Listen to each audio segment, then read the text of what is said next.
On this Tuesday night, newly released messages from Jeffrey Epstein. What they reveal about the U.S. president, a former prince, and a disgraced sports doctor. Plus, the disclaimer from the Justice Department. Why are they trying to provide commentary? Separation anxiety, the campaign to keep Canada together, and the win for Albertans wanting their province to break away. The U.S. administration is very enthusiastic about Alberta independence. Diagnosing autism, the new Canadian program helping families get answers faster. Plus, an offer she could not refuse. They started dating, and after a while, he proposed. The woman who said, "I do" to an AI character. Global National with Donna Friesen. Reporting tonight, Anthony Robart.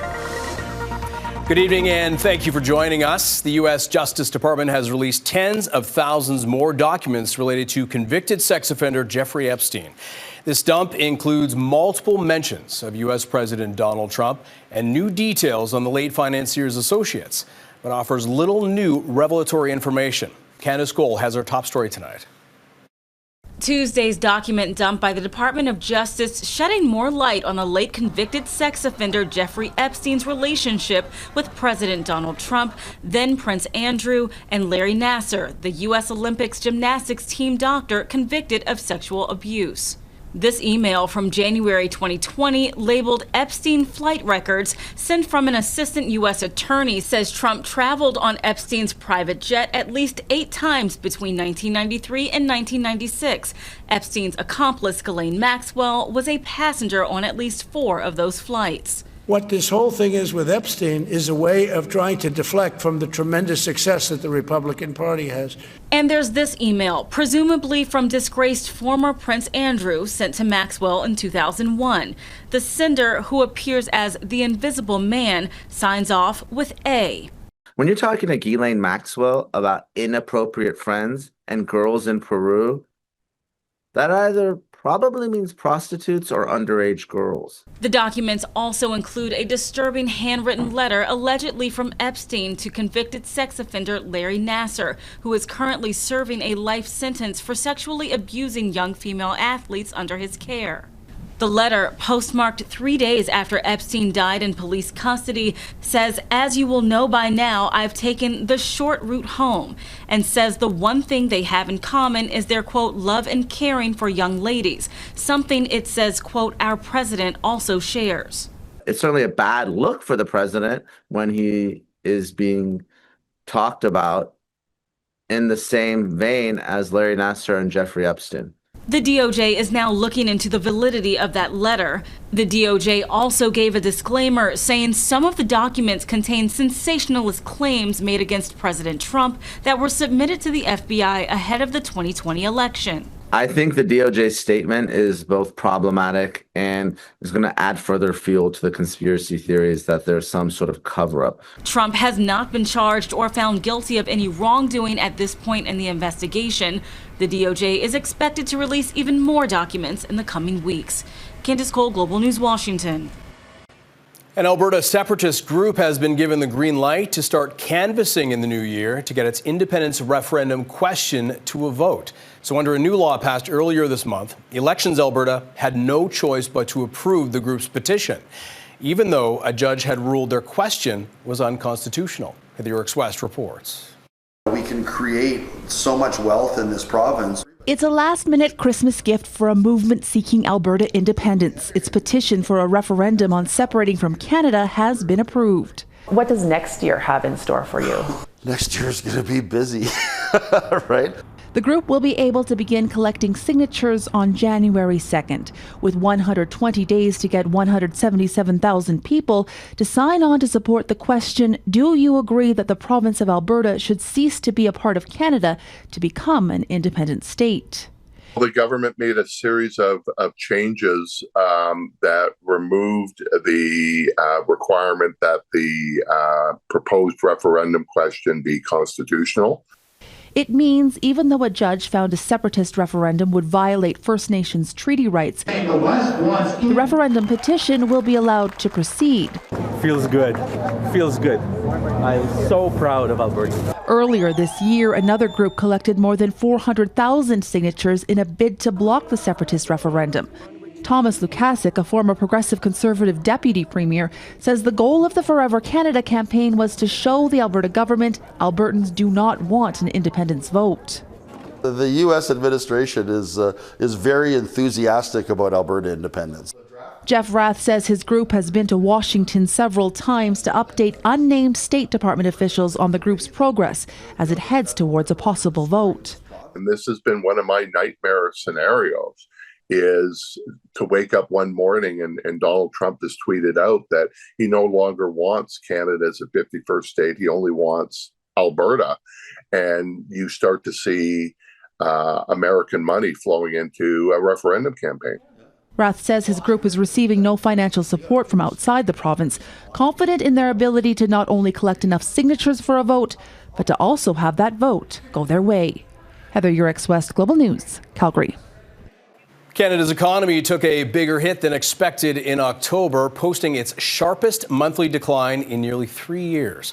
So Stats Canada says GDP fell 0.3%, erasing increases from September. Manufacturing, construction, and resource sectors all declined, with new U.S. tariffs hitting lumber and machinery especially hard. While the slowdown isn't expected to trigger an immediate interest rate change, economists warn trade tensions could continue to drag on the economy into the new year. Well, it seems Canadians are really steering clear of the United States, according to new data from StatsCan. Travel to and from the United States still makes up the majority of our trips abroad.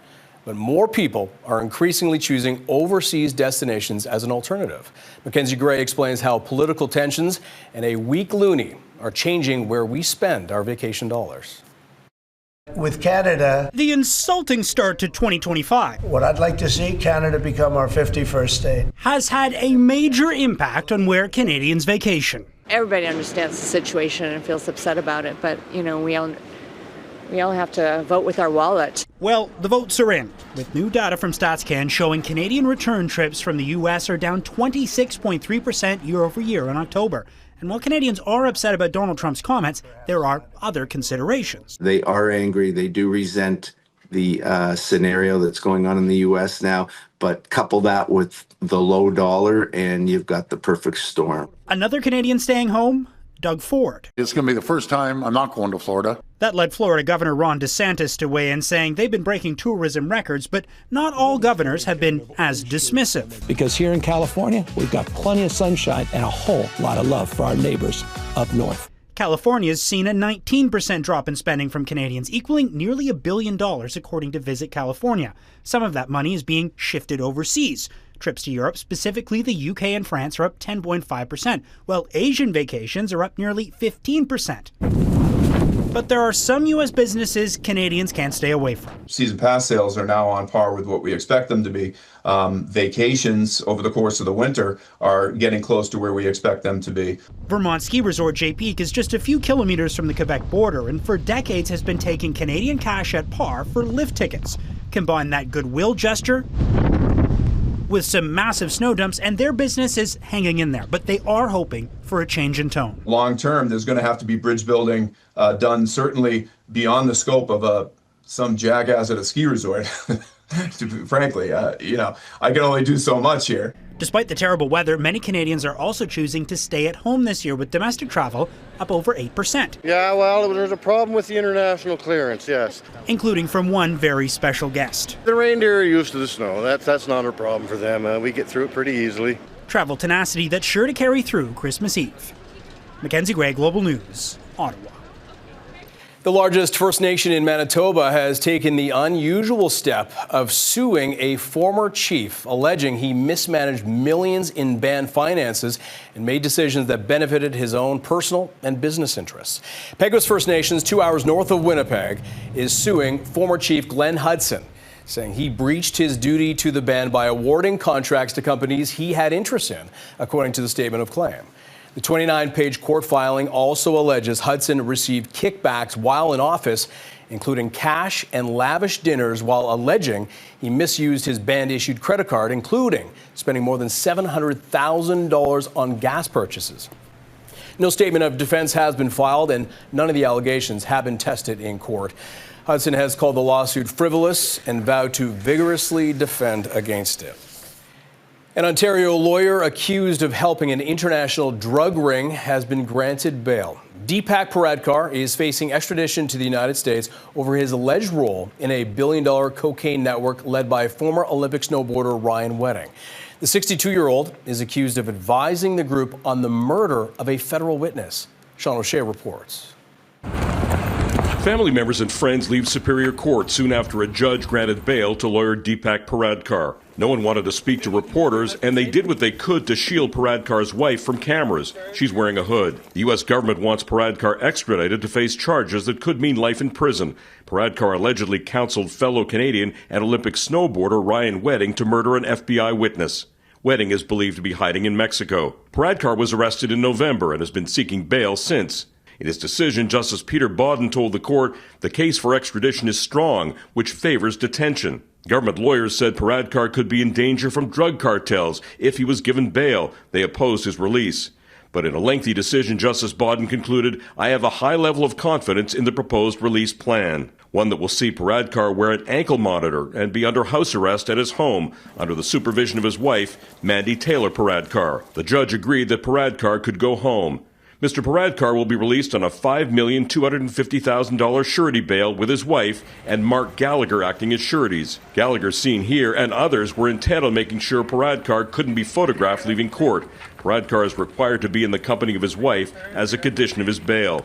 Before approving his release, Justice Bodden told his wife, he's only getting out because of you, adding, if he screws up, he won't ever live with you again. Prove me right. To which Paradkar's wife responded, I will, Your Honor.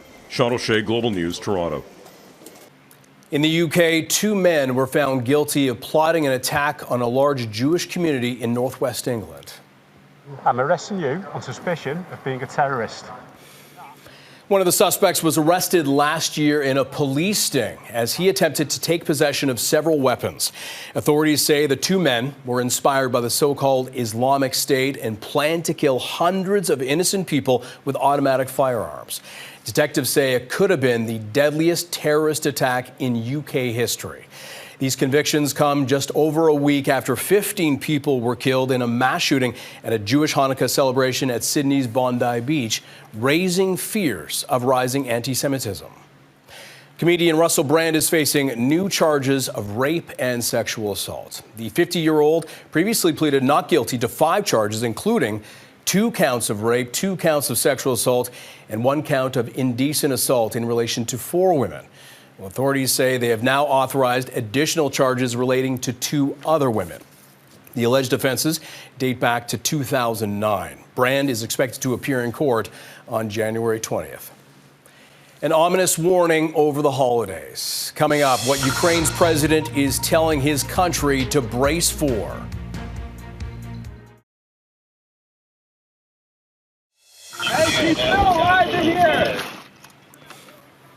In Texas, at least 5 people are dead, including a 2-year-old, after a Mexican Navy plane crashed off the coast of Galveston Monday.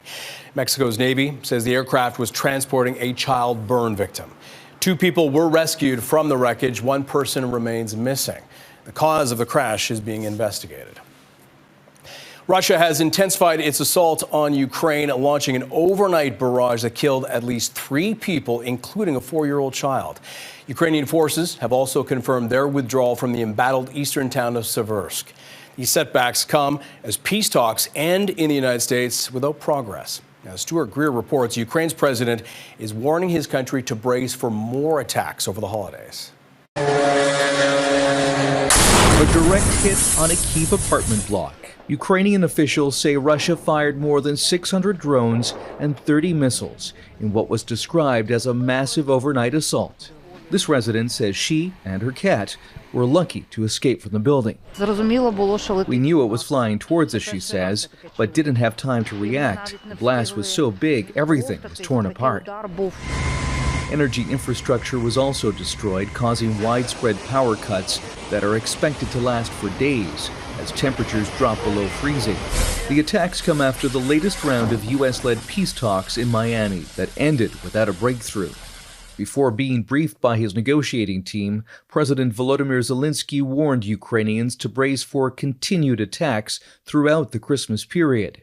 The U.S. had proposed a holiday truce, he said, but the idea was rejected by Moscow. It's hard to believe that Putin can live without killing, Zelensky said in a message posted on social media. The aerial bombardment could also be retaliation for Monday's killing of a Russian general in Moscow. The Kremlin blamed Ukraine's security services for planting a bomb in his car. There's been no comment from Kyiv. Talks are going okay. Any progress made in the latest talks has done little to stop the fighting. U.S. President Donald Trump on Monday acknowledged the challenges. And I say that, there's tremendous hatred between these two leaders, between President Putin, President Zelensky, tremendous hatred, and I hope we can get it done. As Ukrainians prepare to mark their fourth Christmas since the full-scale invasion, peace seems as elusive as ever. Stuart Greer, Global News, Prague. Earlier intervention for autism. Ahead, how giving more people the ability to diagnose the condition leads to better and more productive lives.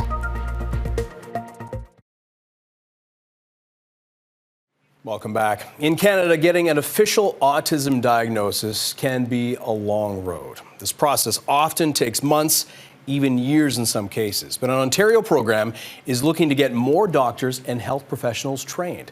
As Katherine Ward explains, this aims to reduce the number of people stuck waiting to see a specialist. Oh, you're making a rainbow. 5-year-old Rudy Solanki loves to paint. Yellow? Yellow. You want to sit down? And he has no problem saying exactly which color he wants to use next. Now, what do you want to make? Pink. Pink, okay. However, there was a time when words did not come easily for Rudy. He was not speaking as a 4-year-old should be or 3.5-year-old should be. Other behaviors were concerning for his parents. Teacher would try to help him and he would not let them. And that freaked him out so much that he would not go into the class for straight 15 days. An autism diagnosis was suspected, but wait lists for specialist confirmation were long. We might be looking at months. The family got in to see Dr. Yasser Khan, a family doctor just outside of Toronto who had gone through the ECHO Ontario Autism Program, training that enables more people who aren't specialists to make an autism diagnosis. I was like, maybe this is something I can do, and maybe it's something I can help with. When we're waiting sometimes for diagnosis for 1 to 2 years in a condition where we know early intervention is really so essential important. Dr. Melanie Penner helped bring the program to Canada, starting at Holland Bloorview Kids Rehabilitation Hospital in Toronto. We are trying to coordinate our efforts and say, how can we really move the needle to make sure that, irrespective of where you live in our country, that you have access to a timely autism diagnosis as close to home as possible. Dr. Khan was able to diagnose Rudy relatively quickly. The best thing that happened for Rudy was speech therapy. I would say that I was lucky. I would say that because it's because of everybody's help. He was able to get what he's supposed to get at the right time.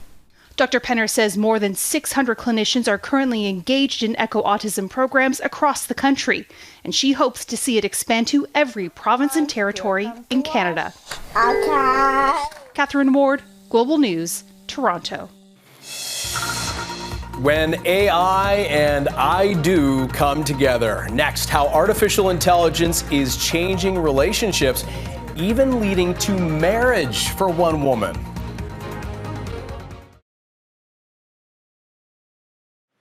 And before we go, the kind of story once reserved for science fiction books and movies is now playing out in real life. Get this, a woman in Japan has married a chatbot she created using artificial intelligence. Now, this relationship, as you can imagine, is sparking debate about loneliness, technology, and how people form emotional bonds in this digital age. Neetu Garcha reports. What's it like to be alive in that room right now?